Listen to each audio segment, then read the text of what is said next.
Hello friends, welcome to Blessy's Food Park.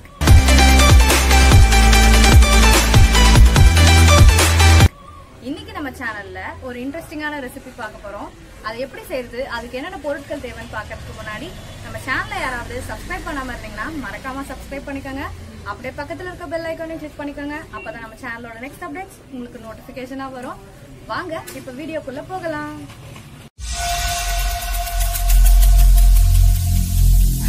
Every single day, I'm gonna make something great.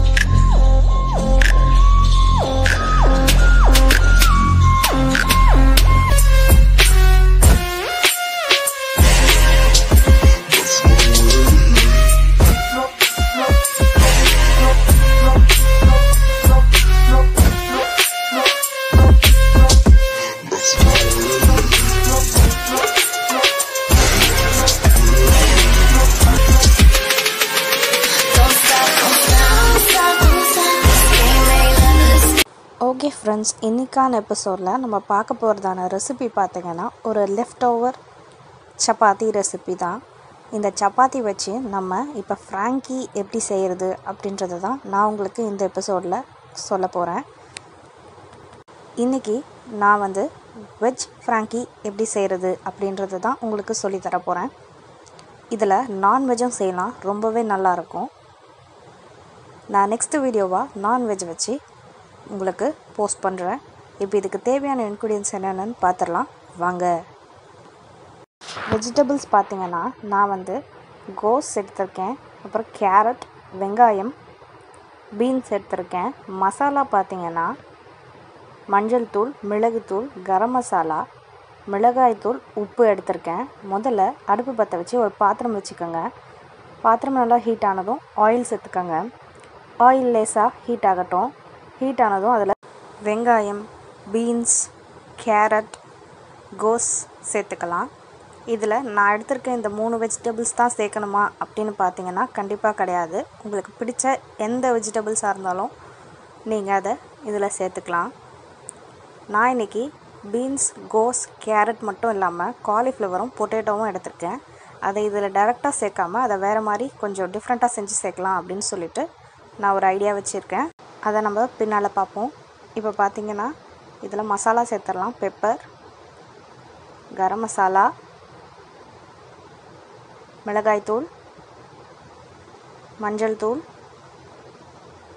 தேவையான அளவு உப்பு சேர்த்துட்டு நல்லா மிக்ஸ் பண்ணிக்கோங்க.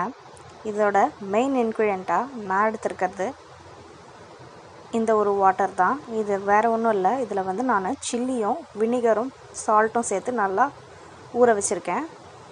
இப்போ பார்த்திங்கன்னா இந்த வினிகரில் ஒரு ஸ்பூன் வினிகர் எடுத்து இந்த வெஜிடபிள்ஸோடு நம்ம சேர்த்துக்கலாம். அதுக்கப்புறமா நான் இந்த மாதிரி பொட்டேட்டோ வேக வச்சு நல்லா மேஷ் பண்ணி எடுத்திருக்கேன். அதே மாதிரி காலிஃப்ளவரை பிளான்ச் பண்ணிவிட்டு நல்லா துருவி எடுத்திருக்கேன். இப்போ ரெண்டுத்தையும் ஒன்றா போட்டு அதில் கொஞ்சம் மிளகுத்தூள், மஞ்சள் தூள், கரம் மசாலா, மிளகாய்த்தூள், உப்பு சேர்த்து நல்லா பிசைஞ்சு உங்களுக்கு எந்த ஷேப் வேணுமோ அந்த ஷேப்பில் நீங்கள் எடுத்துக்கோங்க. இப்போ நான் பார்த்திங்கன்னா இந்த மாதிரி எடுத்திருக்கேன். ஏன்னா நம்ம ஒவ்வொரு பைட்டுக்கும் அது வாயில் வரணும் அப்படின்றதுக்காக நான் கொஞ்சம் நீட்டாக எடுத்திருக்கேன். ஹாட் டாக் மாதிரி, அதாவது சாசேஜ் இருக்கும் இல்லையா, அந்த மாதிரி எடுத்திருக்கேன். இப்போ தவா நல்லா ஹீட் ஆனதும் அதில் ஆயில் சேர்த்துக்கோங்க. ஆயில் சேர்த்துட்டு நம்ம இந்த ரெடி பண்ணி வச்சுருக்க அந்த பொட்டேட்டோ காலிஃப்ளவர் ஃப்ரை பண்ணி எடுத்துக்கலாம். அதுக்கு ஒரு கோட்டிங், அது உடையாமல் இருக்கிறதுக்காக நான் மைதா மாவில் கொஞ்சம் திக் பேஸ்ட் மாதிரி கரைச்சி எடுத்து அதில் டிப் பண்ணி நான் ஃப்ரை பண்ணி எடுக்க போகிறேன். அப்போ உங்களுக்கு உடையாமல் இருக்கும். அதுக்காக தான் நம்ம இப்படி பண்ணுறது. இப்போ பார்த்திங்கன்னா இதை நல்லா ஒரு கோல்டன் ப்ரௌன் கலரில் நீங்கள் ஃப்ரை பண்ணி எடுத்துக்கோங்க. இந்த மாதிரி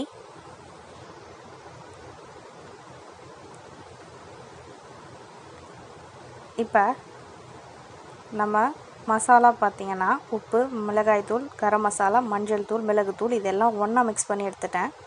அதுக்கப்புறமா ஒரு பாத்திரத்தில் 2 முட்டை எடுத்துக்கோங்க. இப்போ இதை நல்லா பீட் பண்ணி எடுத்துக்கலாம். இது கூடவே நம்ம மிக்ஸ் பண்ணி வச்சுருக்க அந்த மசாலாவை ஒரு 1/2 டேபிள் ஸ்பூன் சேர்த்துக்கோங்க. சேர்த்துட்டு நல்லா மிக்ஸ் பண்ணிக்கோங்க. இப்போ பார்த்தீங்கன்னா நம்ம முட்டை ரெடியாக இருக்குது. அதே போல் நம்ம காலிஃப்ளவர் பொட்டேட்டோ ரெடியாக இருக்குது. இப்போ நம்ம லெஃப்ட் ஓவர் சப்பாத்தி மேலே இந்த முட்டையை நீங்கள் நல்லா ஸ்ப்ரெட் பண்ணி விட்டுக்கோங்க. முட்டை சேர்க்கும் போது ஒரு நல்ல ஒரு ஃப்ளேவர் கொடுக்கும். வெஜிடேரியன்ஸ்க்கு முட்டை வேணான்னா கண்டிப்பாக நீங்கள் இதை அவாய்ட் பண்ணிடலாம். இது ஆப்ஷனல் தான். இப்போ முட்டை நல்லா வேகிறதுக்காக இன்னொரு சைட் திருப்பி போட்டாச்சு. இப்போ பார்த்தீங்கன்னா உங்களோட அந்த ஃப்ராங்கியோட பேஸ் ரெடி ஆயிடுச்சு. இப்போ இதில் ஒவ்வொரு இன்க்ரீடியண்ட்டாக நம்ம சேர்த்துடலாம். நீங்கள் இதில் மயனஸ் வந்து ஸ்ப்ரெட் பண்ணிவிட்டு கூட சேர்க்கலாம். அப்படி இல்லைன்னா நான் போடுற மாதிரி நீங்கள் மேலேயும் ஆட் பண்ணிக்கலாம். ஃபஸ்ட்டு அந்த பொட்டேட்டோவும் காலிஃப்ளவரும் வச்சு நம்ம ரெடி பண்ண அந்த ஃப்ரையை வச்சுட்டு மேலே அந்த மசாலா பேஸ் இருக்குது இல்லைங்களா, அதாவது அந்த நம்ம ரெடி பண்ணி வச்ச அந்த வெஜிடபிள்ஸ், அதுக்கப்புறமா நம்ம ரெடி பண்ணி வச்சுருக்க அந்த மசாலா. இந்த மசாலா பார்த்திங்கன்னா மிளகாய்த்தூள், மஞ்சள் தூள், உப்பு, கரம் மசாலா, மிளகுத்தூள் இருக்குது, வேறு எதுவும் இல்லை. மசாலாவை மேலே ஸ்ப்ரிங்கிள் பண்ணி விட்டு அடுத்ததாக நம்ம சோக் பண்ணி வச்சுருக்க அந்த சில்லியை நம்ம இதில் சேர்த்துக்கலாம். நான் வந்து ஒரு 2 பீஸ் மட்டும் சேர்க்குறேன். உங்களுக்கு காரம் பிடிக்கும்னு சொன்னால் நிறைய கூட சேர்த்துக்கலாம். அதுக்கப்புறமா நம்மளுடைய டேஸ்டி மைனஸ், இது வந்து கார்லிக் மைனஸ். நான் வந்து உங்களுக்கு இந்த மைனஸ் எப்படி செய்கிறது அப்படின்னு சொல்லி ஒரு வீடியோ போஸ்ட் பண்ணியிருக்கேன் ஆல்ரெடி. அதை பார்க்காதவங்களுக்காக டிஸ்கிரிப்ஷனில் நான் லிங்க்கும் கொடுக்குறேன், நீங்கள் செக் பண்ணிக்கோங்க. இப்போ இதை நம்ம ரோல் பண்ணி சர்வ் பண்ண வேண்டியது தான். இப்போ பார்த்திங்கன்னா நம்மளுடைய டேஸ்டியான ஃப்ராங்கி தயாராகிடுச்சு. இனிமேல் லெஃப்ட் ஓவர் சப்பாத்திஸ் வச்சு என்ன பண்ணுறது அப்படின்னு நீங்கள் கவலையே வேண்டாம். இந்த மாதிரி நீங்கள் செஞ்சு கொடுக்கும்போது உங்கள் வீட்டில் குழந்தைங்கள்லேருந்து பெரியவங்க வரைக்கும் கண்டிப்பாக விரும்பி சாப்பிடுவாங்க. அந்த அளவுக்கு டேஸ்டியான ஒரு ரெசிபி, ஹெல்த்தியானதும் கூட. கண்டிப்பாக எல்லோரும் ட்ரை பண்ணி பாருங்கள்.